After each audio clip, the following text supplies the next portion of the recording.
ಕಳೆದ 6 ದಿನಗಳಿಂದ ರೈತರು ಕಬ್ಬಿನ ಬೆಂಬಲ ಬೆಲೆ ಘೋಷಣೆ ಮಾಡುವಂತೆ ಹೋರಾಟ ಮಾಡುತ್ತಿದ್ದರೂ ಸರ್ಕಾರ ಮಾತ್ರ ಎಚ್ಚೆತ್ತುಕೊಳ್ಳುತ್ತಿಲ್ಲ ಎಂದು ಬಿಜೆಪಿ ರಾಜ್ಯಾಧ್ಯಕ್ಷ ಬಿವೈ ವಿಜಯೇಂದ್ರ ವಾಗ್ದಾಳಿ ನಡೆಸಿದರು.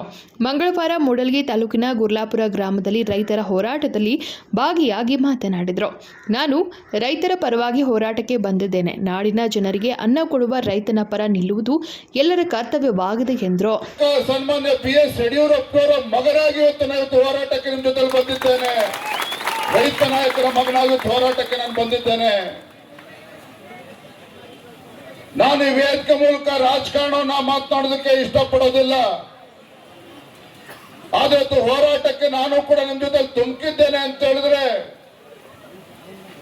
ಈ ನಾಡಿಗೆ 2 ತುತ್ತು ಅನ್ನವನ್ನ ಕೊಡ್ತಕ್ಕಂತ ರೈತರ ಪರವಾಗಿನ ಹೋರಾಟಕ್ಕೆ ಧುಮುಕಿದ್ದೇನೆ ವಿನಃ ಸಕ್ಕರೆ ಕಾರ್ಖಾನೆಗಳ ಮಾಲೀಕರ ಪರವಾಗಿ ವಕಾಲತ್ತು ವಹಿಸಿಕೊಂಡ ಇಲ್ಲಿ ಬಂದಿಲ್ಲ.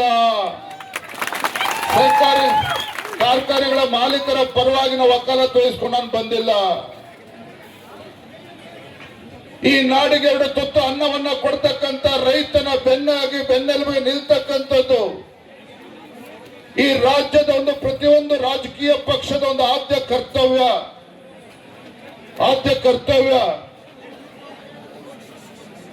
ಕಳೆದ 6 ದಿನಗಳಿಂದ ಬೆಳಗಾವಿ, ಬಾಗಲಕೋಟೆ, ಬಿಜಾಪುರ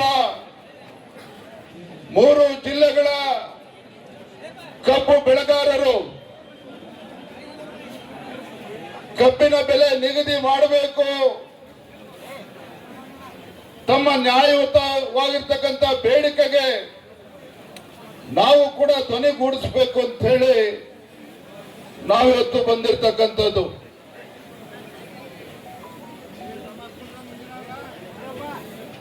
ಸ್ವಾಭಿಮಾನಕ್ಕೆ ಮತ್ತೊಂದು ಹೆಸರು ರೈತ. ರೈತನ ಸ್ವಾಭಿಮಾನಕ್ಕೆ ಧಕ್ಕೆ ಬಂದಾಗ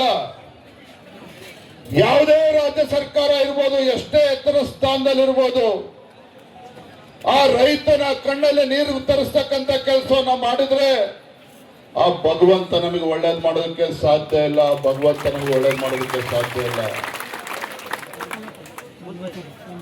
ಕಳೆದ 6 ದಿನಗಳಿಂದ ಇವತ್ತು ಕಬ್ಬು ಬೆಳೆಗಾರರು ಬೀದಿಗಿಳಿದು ಪ್ರತಿಭಟನೆ ಮಾಡ್ತಾ ಇದ್ರೆ, ರಾಜ್ಯ ಸರ್ಕಾರ ಮುಖ್ಯಮಂತ್ರಿಗಳಾಗ್ಲಿ, ಉಸ್ತುವಾರಿ ಸಚಿವರುಗಳಾಗ್ಲಿ, ಸಕ್ಕರೆ ಖಾತೆ ಸಚಿವರಾಗ್ಲಿ, ಇವ್ರು ಯಾರಿಗೂ ಕೂಡ ಇನ್ನೂ ಕೂಡ ಪುರ್ಸೋತ್ ಸಿಕ್ಕಿಲ್ಲ ನಿಮ್ಮ ಸಮಸ್ಯೆಯನ್ನ ಪರಿಹಾರ ಕೊಡಬೇಕು ಅಂತೇಳಿ ಚರ್ಚೆ ಮಾಡೋದಕ್ಕೆ.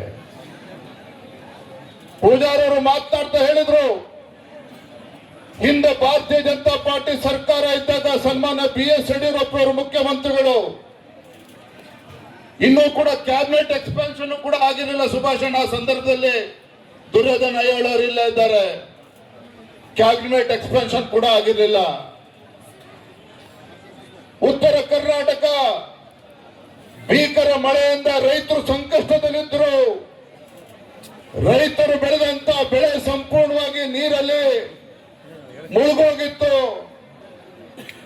ಏನಪ್ಪ ಇದು, ಬೆಳೆದಂತ ಬೆಳೆ ಕೈಗೆ ಬಂದಂತ ತುತ್ತು ಬಾಯಿಗೆ ಬರಲಿಲ್ಲ ಅಂತ ಹೇಳಿ ರೈತರು ತಲೆ ಮೇಲೆ ಕೈ ಹೊತ್ಕೊಂಡು ಕೂತಂತ ಸಂದರ್ಭದಲ್ಲಿ ನಿಮ್ಮ ಮುಖ್ಯಮಂತ್ರಿಗಳು ಯಡಿಯೂರಪ್ಪರ ಅಂದಿನ ಮುಖ್ಯಮಂತ್ರಿಗಳು ಏಕಾಂಗಿಯಾಗಿದ್ರು ಸಹ ಬೆಳಗಾವಿ ಜಿಲ್ಲೆಗೆ ಬಂದ್ರು, ಚಿಕ್ಕೋಡಿಗೆ ಬಂದ್ರು, ರಾಯಚೂರು, ಕೊಪ್ಪಳ ಎಲ್ಲ ಜಿಲ್ಲೆಗಳಿಗೂ ಕೂಡ ಬಂದ್ರು. ರೈತರ ಸಂಕಷ್ಟಕ್ಕೆ ಪರಿಹಾರವನ್ನು ನೀಡುವಂತ ಕೆಲಸವನ್ನ ಮಾಡಿದ್ರು. ಕೇಂದ್ರ ಸರ್ಕಾರ ಪರಿಹಾರ ಕೊಡ್ಲಿ ಅಂತ ಹೇಳಿ ಕಾಯ್ಕೊಂಡು ಕೂರ್ಲಿಲ್ಲ.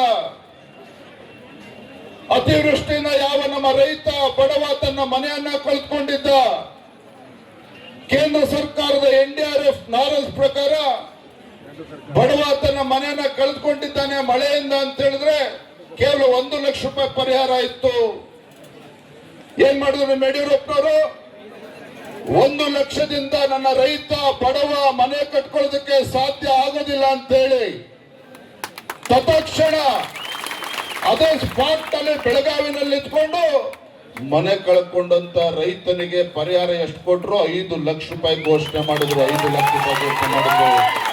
ಕಳೆದ 6 ದಿನಗಳಿಂದ ಬೆಳಗಾವಿ, ಬಾಗಲಕೋಟ್, ವಿಜಯಪುರ ಜಿಲ್ಲೆಯ ರೈತರು ಕಬ್ಬಿಗೆ ಬೆಂಬಲ ಬೆಲೆ ಘೋಷಣೆ ಮಾಡುವಂತೆ ಪ್ರತಿಭಟನೆ ನಡೆಸುತ್ತಿದೆ. ಆದರೆ ಸರ್ಕಾರ ರೈತರ ಸಂಕಷ್ಟ ಕೇಳುತ್ತಿಲ್ಲ ಎಂದು ಹರಿಹಾಯ್ದರು. ರೈತರ ಸಮಸ್ಯೆ ಬಗೆಹರಿಸಲು ಮುಖ್ಯಮಂತ್ರಿ, ಸಕ್ಕರೆ ಸಚಿವರು ಹಾಗೂ ಉಸ್ತುವಾರಿ ಸಚಿವರು ರೈತರ ಸಮಸ್ಯೆ ಕಾಣುತ್ತಿಲ್ಲ ಎಂದು ಅಸಮಾಧಾನ ವ್ಯಕ್ತಪಡಿಸಿದರು. Bureau report, KMM Kannada news, Belagavi.